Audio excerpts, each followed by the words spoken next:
Bismillahirrahmanirrahim. Assalamualaikum warahmatullahi wabarakatuh.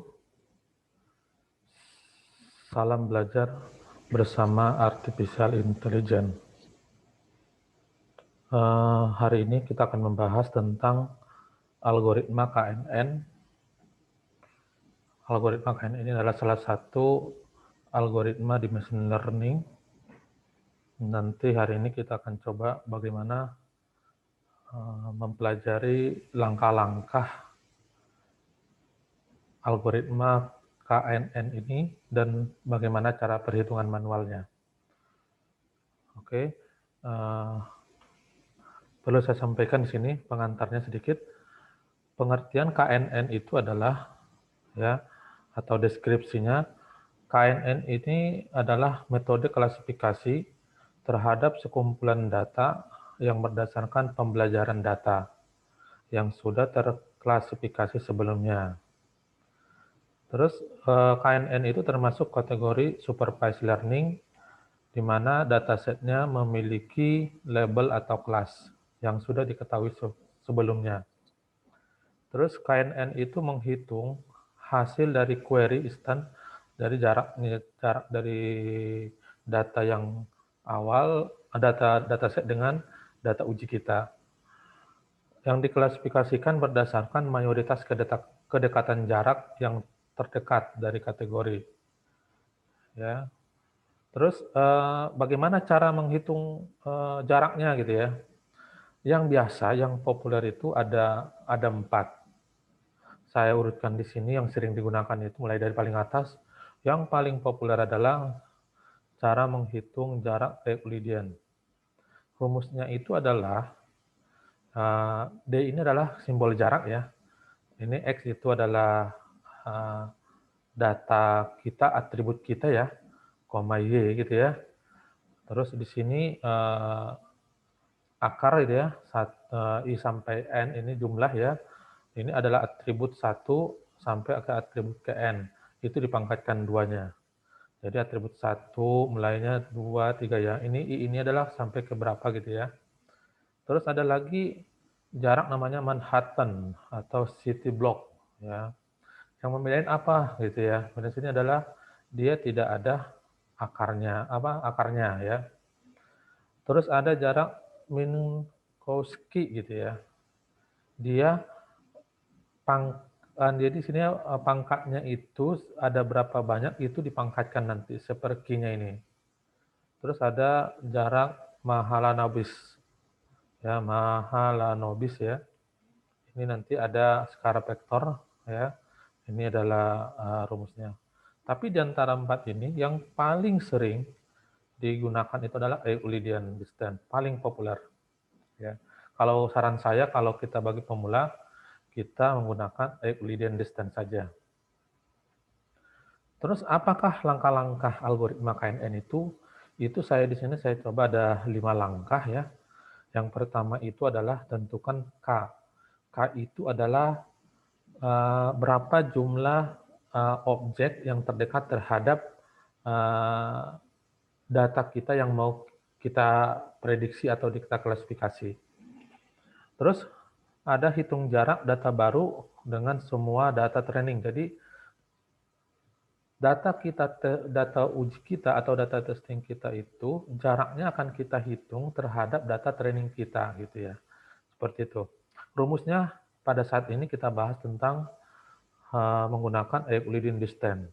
Yang ini rumusnya. Di sini sebetulnya adalah jarak P, Q. P, Q ini atau Q, P itu sama saja, silakan mana yang duluan. Ya. Ini adalah atribut. Atribut yang digunakan dalam data set kita atau data uji kita. Nah, di sini adalah nanti kita pangkatkan ya, dikurangkan, pangkatkan. Nah, filosofinya kenapa bisa dipangkatkan? Biar nanti yang namanya jarak itu tidak ada minus ya, nggak ada min ya. Tidak mungkin kita nanti menjarak antara tempat yang satu ke tempat yang lain minus berapa gitu ya. Makanya di sini adalah filosofinya itu dia menggunakan pangkat 2 gitu ya. Terus yang ketiga adalah urutkan jarak tersebut dari yang terdekat. Nah, diurutkan nanti ketika nanti udah hitung atributnya itu, yang antara data uji dengan data training kita, mana yang terdekat terhadap data uji kita itu, gitu ya. Seperti itu. Terus baru kita periksa lagi K tetangganya, tergantung tadi K-nya mau berapa kita gunakan ya. Kalau dia 3 atau 5 atau berapa gitu ya. Tapi usahakan K-nya itu ganjil ya, karena nanti di sini ada yang namanya majority K gitu ya. Jadi kalau kita bikin genap nanti kalau sama-sama nanti misalnya uh, data A sama data B itu sama-sama 2 sama 2 gitu ya. Jadi nggak ada majority-nya ya. Jadi usahakan K-nya itu adalah ganjil. Terus langkah kelima itu adalah kelas data baru itu sama dengan kelas majority. Jadi kelas yang kita prediksi nanti untuk data uji itu berdasarkan mayoritas dari K tetangga yang terdekat sama dia. Berarti yang terdekat paling banyak itu hasil prediksinya gitu ya. Seperti itu. Nah, ini contohnya. Bagi yang belajar, kita sama-sama belajar ya. Di sini ada contoh soal, saya buat ada 10 data. Kenapa saya bikin hanya 10? Biar mudah memahaminya. Kalau mau 100, mau 200, mau 1 juta sama saja. Mau berapa, mau X1-nya, X2-nya, X3 sampai X berapa, sarannya sama. X ini adalah atribut, X2 ini adalah atribut. Ini adalah kategori. Tadi kan sudah kita bahas tadi bahwa yang namanya KNN itu adalah algoritma yang data yang sudah ada kategorinya atau label atau kelas, ini kelasnya. Ini harus ada kalau kita pakai KNN. Ya, ini atributnya. Ya, kita coba hari ini akan membahas 10 dataset ya, 10 record ya, hanya 2 atribut gitu ya, 1 kelas gitu ya. Nah, kita coba nanti ini data ujinya. Jika X1-nya 2, X2-nya 7, kira-kira kategorinya masih masuk kategori baik atau tidak baik gitu ya. Nah, ini penting sini. Ya. Terus di sini solusinya, langkah-langkahnya. Tadi kan slide sebelumnya kan kita sudah belajar langkah-langkahnya tadi ya. Sekarang kita implementasikan untuk menghitung bagaimana cara perhitungannya. Nah, tentukan K, misalkan K-nya kita tentukan 3 ya, langkah pertama. Terus langkah kedua itu adalah menghitung jarak data uji dengan data semua yang ada pada soal kita ini ya. Dengan menggunakan metode Euclidean distance. Rumusnya ini yang saya ambil ini juga dari langkah-langkah algoritma tadi. Terus kita buat di sini, saya coba biar nanti tidak membingungkan, bahwa Q1 itu sama dengan X1, P1 itu sama dengan Q2. Nah, jadi yang PQ yang ada di rumus ini, saya tafsirkan, saya definisikan terhadap data kita gitu ya, biar nanti nggak bingung. Oke, lanjut. Di sini bisa dilihat ya. Ini adalah contoh dataset kita tadi ya. Ini adalah untuk prediksi. Dalam satu slide ini langkah algoritma KNN itu selesai. Saya coba dengan ringkas ya, biar gampang nanti memahami. Apalagi Anda nanti mau nyusun skripsi atau tugas akhir, biar mudah memahaminya gitu ya. Nah, ini ada dataset kita, ini data uji. Ya, di sini tadi menggunakan rumus yang tadi. Coba perhatikan di sini. Langkah kedua itu kita akan menghitung jaraknya ya antara data ini dengan data kita yang ini, data yang ini dengan data yang kedua, data yang ini dengan data yang ketiga, data yang ini sampai data yang ke-10. Bagaimana cara ngitung jaraknya? Nah, di sini adalah dua ini adalah kita ambil dari data uji, dikurangin 7, itu dikurangin dengan data dari dataset kita. Baru dipangkatkan 2, baru ditambahkan 7 ini ya, 7 yang ini bisa lihat di pointer saya, dikurangin dengan 4 data yang di dataset kita, pangkat 2. Misalkan kita dapatkan adalah 5,83 gitu ya. Terus yang kedua, berarti antara data 2 ini dengan data uji kita atau ini yang mau kita prediksikan gitu ya. Berarti 2 ini ya, yang 2 ini ada dari sini ya, dikurangin dengan 8. 8 ini adalah dari dataset kita, ya, data training kita, dipangkat 2 kan, plus 7, ya, 7 ini adalah dikurang dengan 5, ya, sama dengan pangkat 2 kan lagi, habis itu nanti diakarkan, gitu ya, baru dapat adalah 6,32. Ini yang terakhir saya coba jelaskan lagi yang untuk nomor 10 ya, biar lebih ini. Terus yang 10 ini adalah berarti jarak antara data uji kita ini, hasil data prediksi kita ini terhadap dataset kita untuk baris yang ke-10. Makanya sini adalah 2 dikurangin 3 pangkat 2 plus 7 ya dikurangin 4 gitu ya. Pangkat 2 sama dengan 3,16. Kalau kita hitung ininya berarti ini 1 pangkat 2 ya. Ini plus 3 pangkat 2 ya. Berarti 1 tambah 9 sama dengan 10. Berarti akar 10 itu adalah 3,16 gitu ya. Jadi itu caranya. Ini cara ngitungnya. Ini sangat mudah sekali ya. Terus nanti di sini kita sudah menghitung semuanya.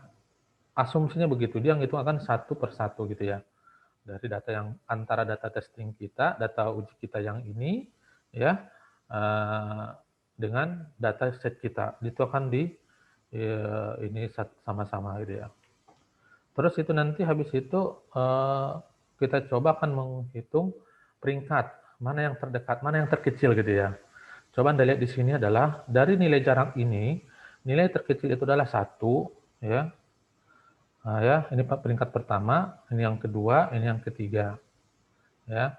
Terus ini yang keempat, ini yang kelima. Besarnya ini ya, besarnya jarak ini.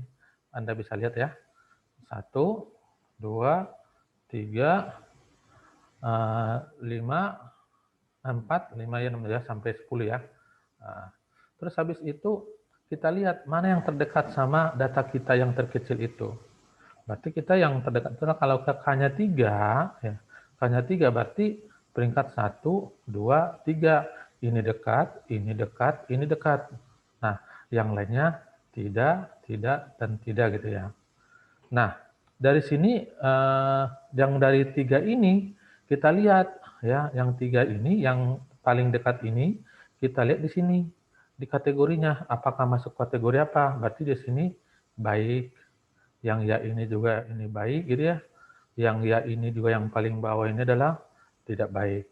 Nah, di sini akan ada yang namanya menghitung jumlah data mana yang paling banyak, majority tadi ya, usahakan ganjil ya. Berarti sini adalah baiknya ada 2, tidak baiknya adalah 1. Makanya di sini sehingga diperoleh yang baik itu ada 2, yang tidak baik ada 1. Dengan voting ya, maka diperoleh bahwa dengan X1 sama dengan 2 dan X2 sama dengan 7 dikategorikan menjadi baik gitu ya. Nah, seperti itu cara perhitungannya. Nah, ini untuk yang ketiga. Nah, untuk K5 bagaimana ya? K5 sama aja. Kalau Anda hanya menghitung nanti di sini hanya sama dengan 5. Nanti di sini yang Anda membedakan dengan K3 sama dengan 3 itu adalah 1, 2, 3, 4, 5. Peringkat 1 sampai 5 berarti ya. Berarti sini ya, ya, ya, ya, ya. Dan lainnya tidak. Berarti dekat gitu ya. Nah, di sini kita lihat terhadap kategori yang ada. Yang ya yang di sini sama dengan tidak baik, ya yang di sini adalah tidak baik, yang sini ya di sini adalah baik, ya di sini adalah baik, ya di sini adalah tidak baik. Jadi ada berapa votingnya? Berarti tidak baiknya adalah 3 dan baiknya adalah 2. Berarti sehingga dapat diperoleh baik sama dengan 2 dan tidak baik adalah 3. Berarti mana yang paling mayoritas? Berarti tidak baik. Jadi X1 sama dengan 2, X2 sama dengan 7, jadi prediksinya adalah tidak baik. Makanya di sini adalah kategorinya tidak baik. Begitu. Nah, lanjut. Di sini mudah-mudahan paham ya tadi ya apa yang saya sampaikan. Terus ini adalah kelebihan algoritma KNN itu adalah simple, efektif jika data besar, intuitif ya, performanya cukup baik, tahan terhadap data latih yang noise. Noise itu adalah data yang di luar yang biasanya gitu ya. Data misalnya data gaji orang 1 juta, dia langsung 5 juta atau 10 juta, itu namanya noise ya. Terus lanjut adalah kelemahannya apa gitu ya.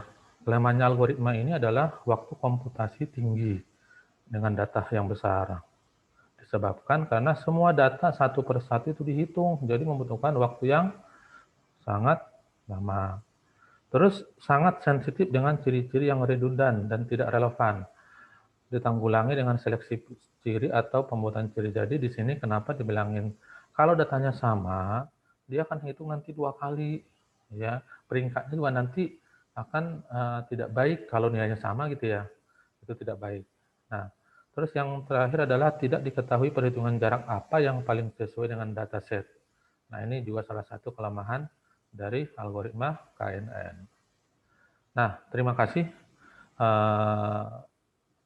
pembelajaran kita sesi ini untuk algoritma KNN. Kalau jika ada pertanyaan nanti bisa kasih komentar ya. Mungkin cukup dari saya. Assalamualaikum warahmatullahi wabarakatuh.